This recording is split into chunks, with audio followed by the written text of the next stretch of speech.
Se você ainda não financiou sua casa própria, esse episódio é para você. Simbora tirar todas as suas dúvidas sobre um dos projetos facilitadores mais importantes do Brasil. Seja muito bem-vindo, seja muito bem-vinda ao podcast da Caixa Residencial ou Fora da Casa, que apresenta a cada bate-papo um convidado especial para abordar diferentes assuntos e trocar ideias sobre temas do mercado segurador e referentes à proteção do maior sonho dos brasileiros, seu lar. Hoje, gente, eu convido você para uma conversa sobre habitação. Eu não podia estar mais bem acompanhada de um profissional que está aqui do meu lado, que tem uma trajetória sólida nos setores financeiro e imobiliário, atuando assim mais de 2 décadas na Caixa Econômica Federal, incluindo os cargos de diretor executivo da rede de varejo e vice-presidente de habitação. Ele foi responsável, gente, pela definição da estratégia habitacional e pela liderança de projetos de grande impacto, como o lançamento e a gestão do programa Minha Casa Minha Vida. É desse projeto que a gente vai falar hoje aqui. E também fez parte da criação e consolidação do canal dos correspondentes bancários da Caixa, CCAs, que em 2009 possibilitou a unificação do processo de compra e financiamento imobiliário em um único espaço e momento. Ferramenta responsável por mais de 90% das operações de crédito habitacional da Caixa. Pois é, gente, é ele mesmo. Com muita alegria, eu recebo ele aqui em nossa casa, José Urbano Duarte. Que alegria ter você aqui com a gente hoje. Prazer para mim também. Assim, você falou um monte de coisa sobre mim, hein? Tinha algumas coisas que eu acho que já tinha até me esquecido, sabe? Mas foi muito legal, foi uma experiência muito interessante mesmo em relação à questão do Minha Casa Minha Vida, em particular, da questão da habitação, que tem muito a ver com a Caixa, né? A Caixa, todo mundo, quando pensa em Caixa Econômica, provavelmente uma das coisas que primeiro vem na cabeça da pessoa é financiamento habitacional, ter acesso à moradia e ter tido a oportunidade de passar por lá e contribuir de alguma forma, junto com outras pessoas, para que esse negócio pudesse escalar, especialmente o Minha Casa Minha Vida, é um motivo de muita alegria para mim. E para a gente aqui é maravilhoso também, Urbano, porque a gente tem aqui a possibilidade de conhecer da fonte, ou seja, de você que foi uma das pessoas que implementou esse projeto. E aproveitando, né, que o Minha Casa Minha Vida está debutando, né, está aí fazendo já 15 anos de história. Conta um pouquinho para a gente como foi esse processo de implementação e como esse programa, que é sensacional, impactou na forma de viver dos brasileiros. É engraçado porque, assim, lá no início, né, lá em 2009, quando se começou, que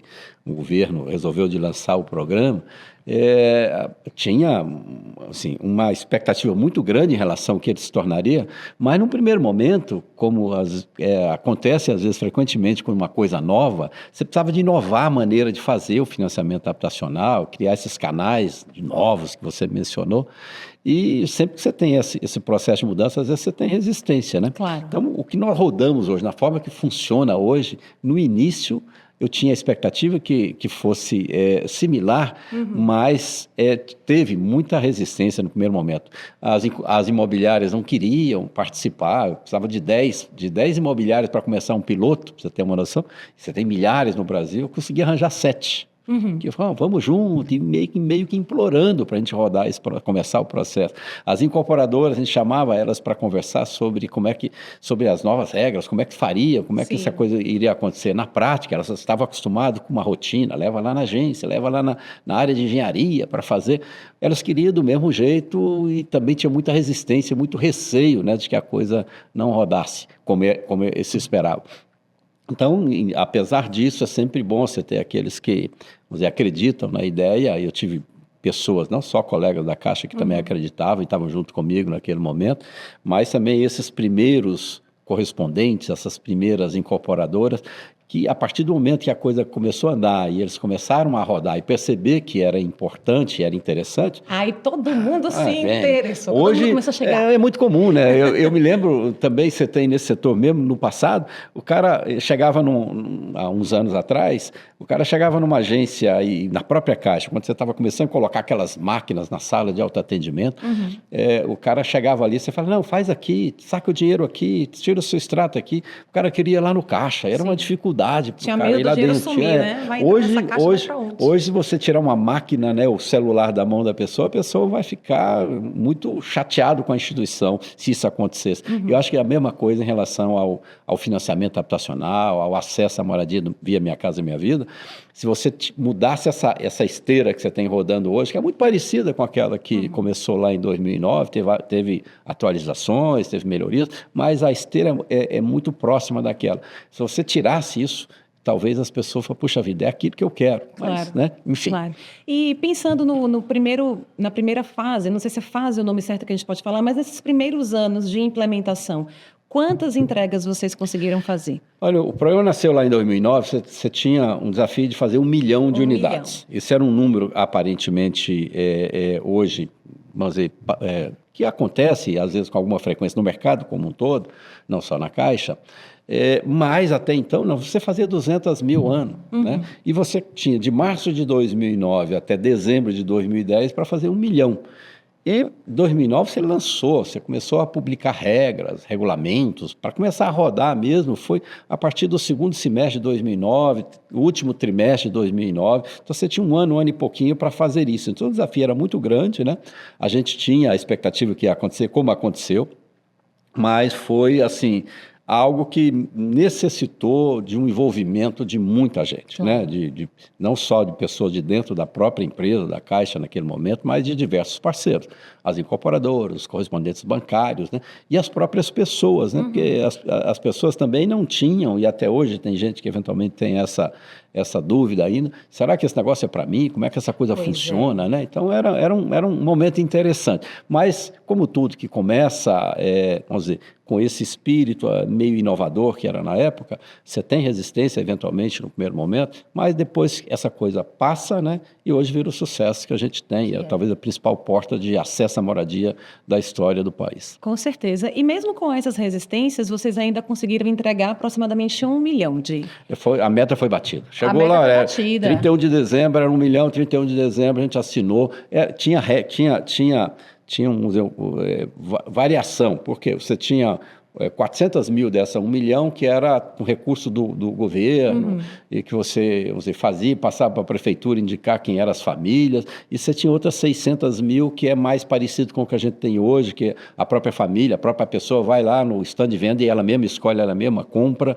Então, nesse processo, você tinha essas variações, mas com esses 400 e esses 600 dessa forma diferente, ou seja, os primeiros 400 com recurso do governo e os 600 com recurso do fundo de garantia, você bateu a meta de 1 milhão. Maravilha. E a gente hoje completa 15 anos. Nesse processo tivemos diversas atualizações, inclusive ampliação do próprio projeto, mas eu sinto que ainda há uma certa resistência de boa parte da população relacionada ao financiamento. Perfeito. Quais mitos você acha que hoje ainda tem que impede o brasileiro de fazer esse financiamento e ter o acesso à sua primeira moradia? Eu acho que tem algumas coisas mais concretas, assim, a pessoa, por não ter historicamente um programa como esse, então ela tinha uma distância dessa possibilidade. Achava que não era possível para ela, tinha a distância dessa possibilidade. Olha, eu não consigo comprar um imóvel porque eu não tenho renda para isso, eu não consigo pagar essa prestação, esse negócio não é para mim, né?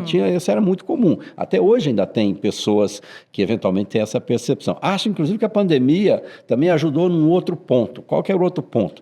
Dado essa percepção, muitas vezes a pessoa tinha até um certo constrangimento de ir ver um imóvel, no stand. Por quê? Porque eu chego lá, eu vou falar da minha realidade e falei, isso não é para você. Sim. Então, a pessoa que eventualmente, especialmente as pessoas mais humildes, podia ter a sensação de, cara, eu nem devo ir lá. Com a pandemia, as empresas incorporadoras tiveram que, aproveitando esse momento, utilizar as tecnologias mais digitais, o próprio celular, que já estava na mão das famílias também, e que foi potencializado na pandemia.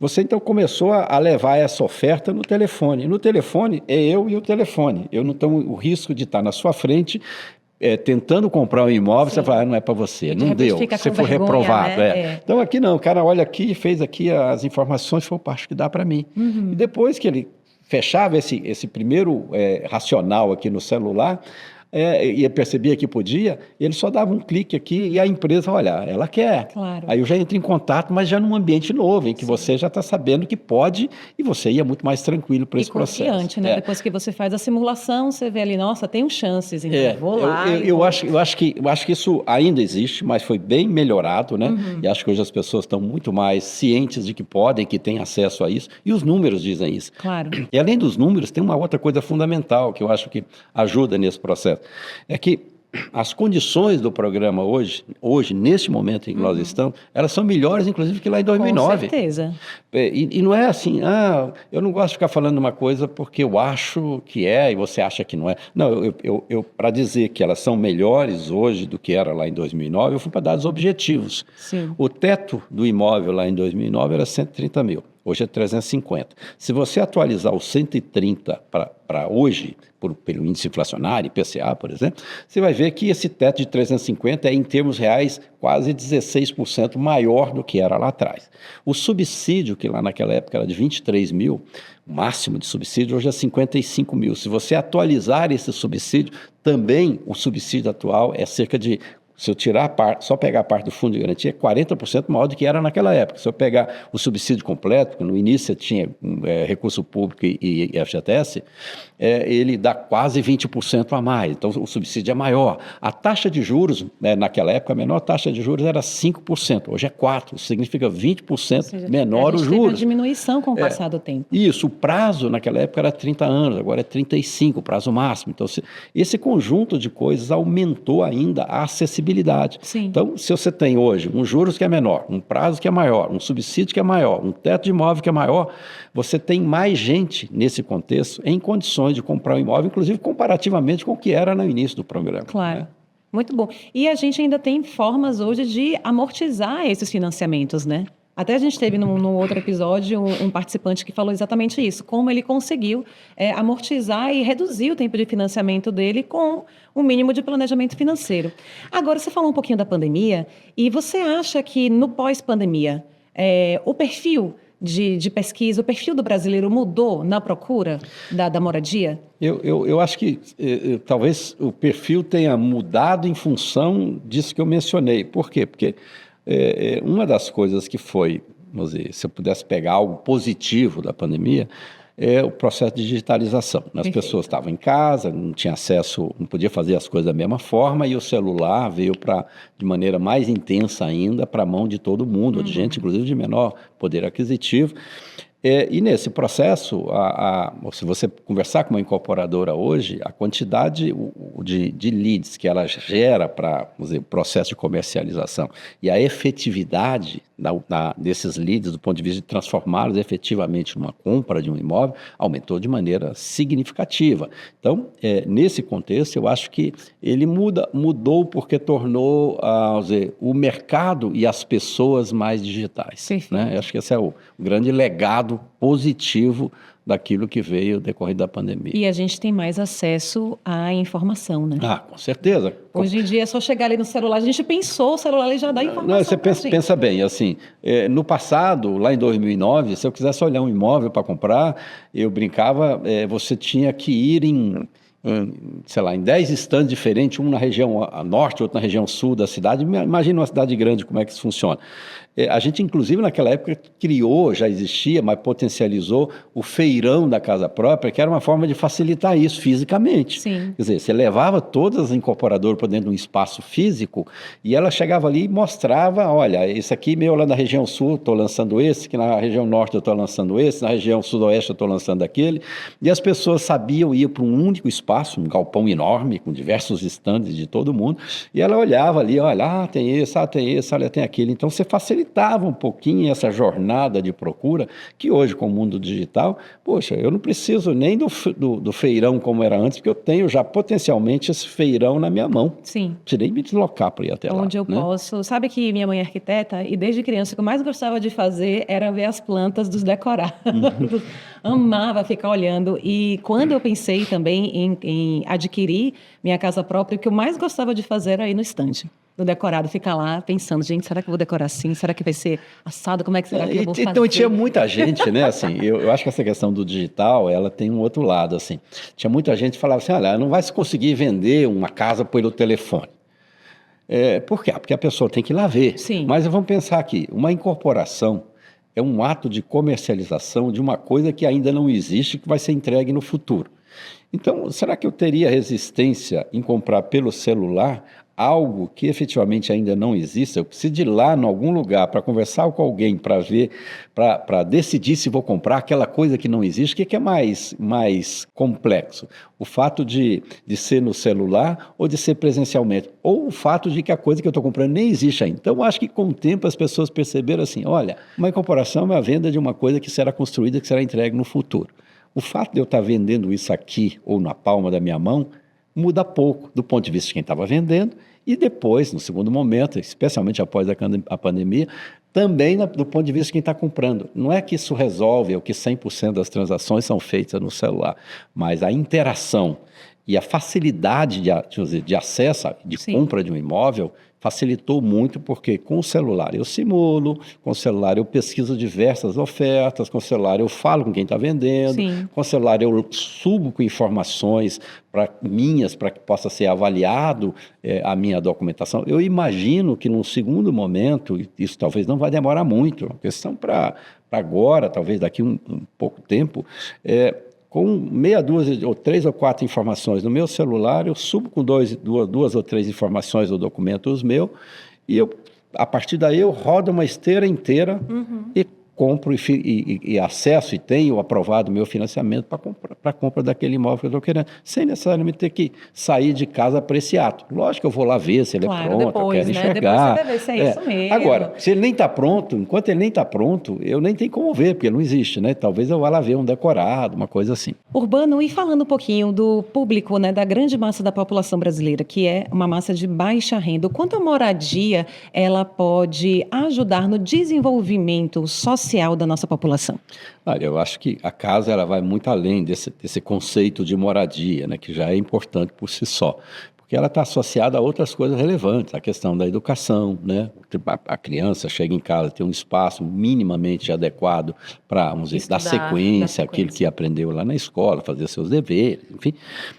Tem a questão da saúde, né? Que você tem Minha Casa Minha Vida, ele tem os financiamentos, e os imóveis financiados pelos bancos hoje, pela Caixa, ele tem algumas regras básicas. Você tem que ter solução de água, você tem que ter água dentro de casa, você tem que ter solução para esgoto, para tratamento disso, você tem que ter energia elétrica, você tem que ter pavimentação, você tem um conjunto de atributos adicionais que estão embutidos nesse conceito, né, do próprio programa Minha Casa Minha Vida, que eles promovem essa melhoria muito além da moradia, envolvendo, como eu disse, educação, saúde, segurança, né? Tem uma série de fatores que eu acho importante. E eu acho que, nesse aspecto, ao longo do tempo, o programa vem melhorando.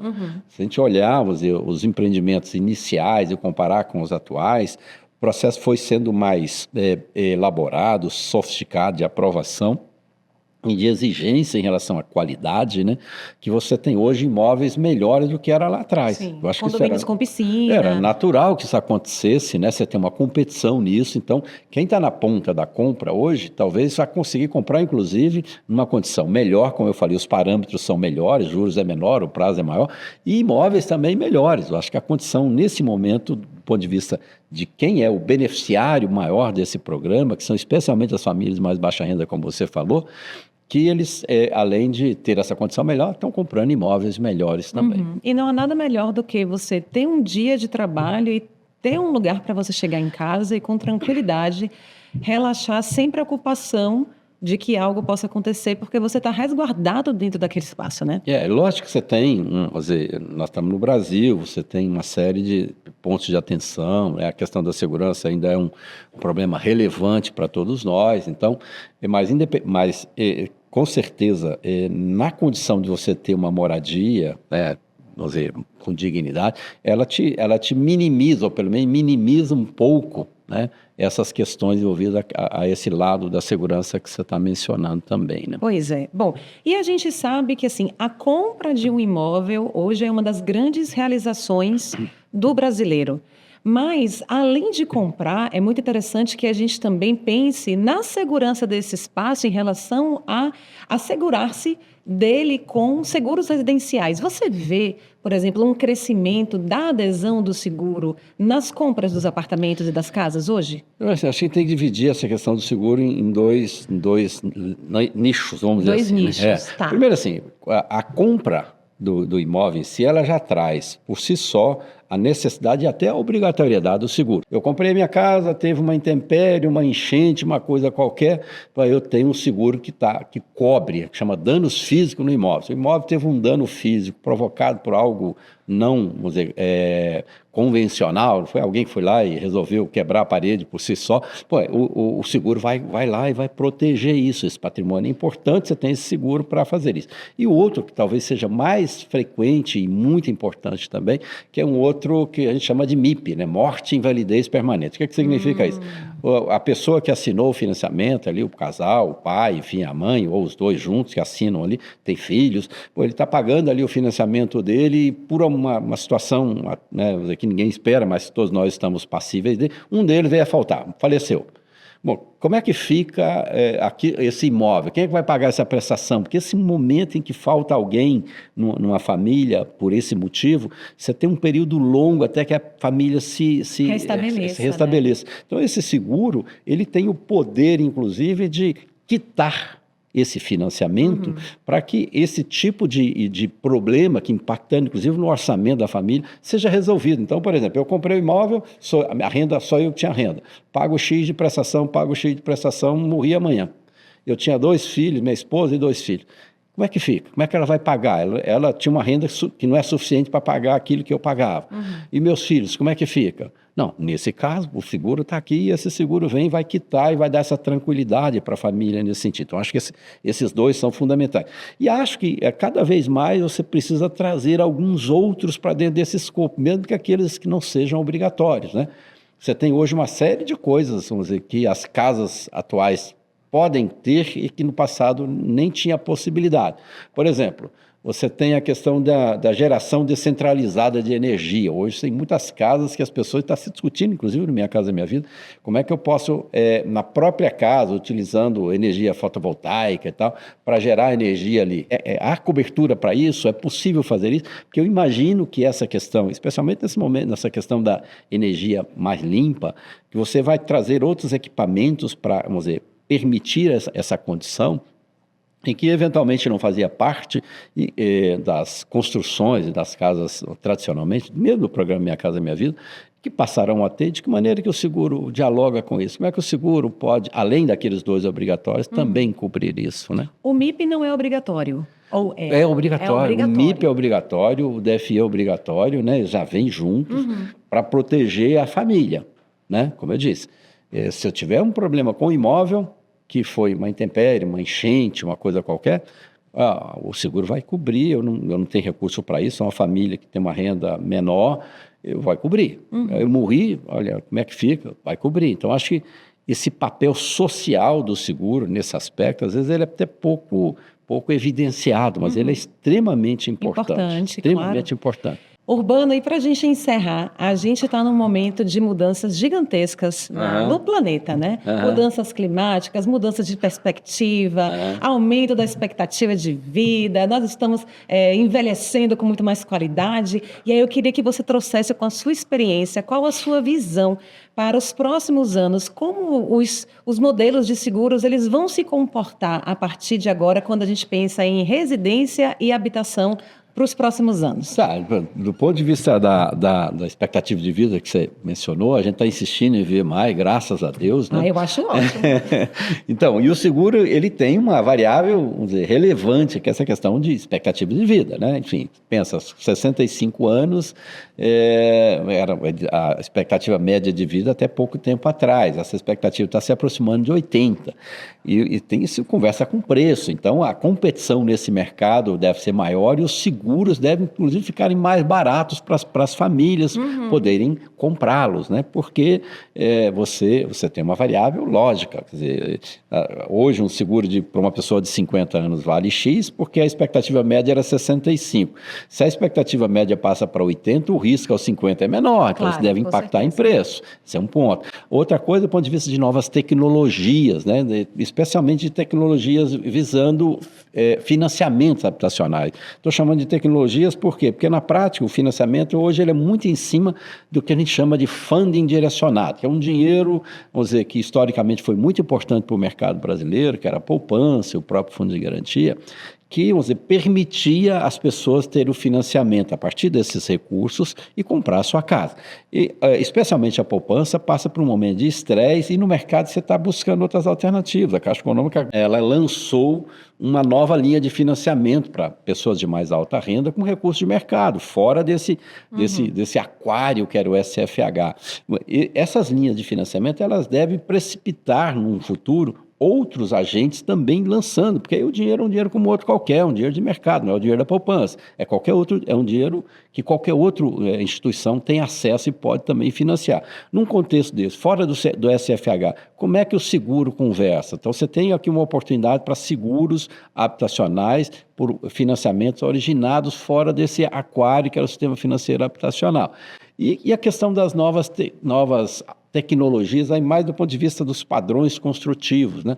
Você tem novas tecnologias, você tem wood frame, você tem steel frame, além das alvenarias, das formas de concreto que são já mais convencionais, e que outras certamente vão aparecer, e essas outras talvez vai exigir seguros talvez até diferente, porque são formas diferentes de construção, para dar confiança a quem está comprando, de que, olha, eu estou comprando isso, mas tem esse seguro, se tiver algum tipo de vício construtivo aqui, cobre, né? Legal. Então, esse tipo de situações ou de possibilidade, talvez nós estejamos num momento, não vou dizer de ruptura, mas um momento em que você está no limiar de coisas novas, né? Precipitado pelo menos por dois fatores. O primeiro dela é essa escassez de funding para financiar quem está comprando, especialmente a classe média, né?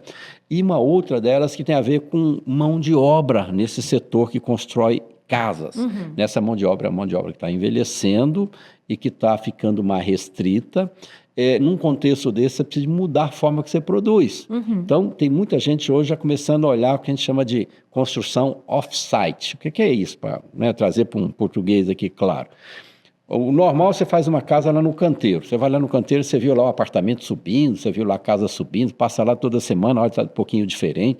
Esse é o que a gente chama um site. Você está produzindo lá em cima do lugar onde a casa vai ficar no futuro já. Mas você já tem, e essa é uma mão de obra complicada, quem trabalha nisso, você está sujeito a intempéries, a chuva, a sol, a coisas mais pesadas, enfim, e a moçada não anda querendo muito trabalhar dessa forma. Então, essa mão de obra está envelhecendo por isso. As outras alternativas, que aí conversando com o seguro, elas vão para o que a gente chama off-site. O que é off-site? Bom, eu vou produzir num galpão, como uma indústria qualquer, como se produz um carro, eu produzo a casa ali, né? Seja em 2D ou 3D. 2D que você fala é a parede só. O 3D é quando você já faz o quarto inteiro, a sala inteira. Tá? O mais comum é o 2D. Você faz a parede ali, as paredes, e depois você leva essas paredes prontas para montar lá. Então, a mão de obra nesse aspecto, ela é muito mais tranquila, está num galpão, como outro qualquer. Do ponto de vista de qualidade, a qualidade ainda é maior, porque você tem um controle de qualidade, entra numa esteira de produção. Esse tipo de negócio... E facilita a construção também, né? Diminui também o prazo de produção. Diminui o prazo de produção e assim, você tem os seguros novos, como é que você transfere? Não é só o seguro, olhando para o ponto de vista de uma seguradora, não é só o seguro da casa pronta. Você tem o seguro da produção lá na planta da indústria, você tem o seguro do transporte disso até lá onde ela vai ser montada. Então, tem uma série de fatores novos que acho que vêm junto com isso e que acho que no futuro... Quando a gente olhar para trás, eu acho que a gente vai ter, vamos dizer, em termos de comparação, um imóvel hoje mais moderno, conversa melhor com essa questão ambiental, mais gente vai ter acesso ainda, porque o programa, como eu disse, Minha Casa Minha Vida, está muito mais acessível e, acima de tudo, a qualidade dessas unidades acho que vão ser ainda melhores, como a gente já vê hoje, melhor do que era quando começou.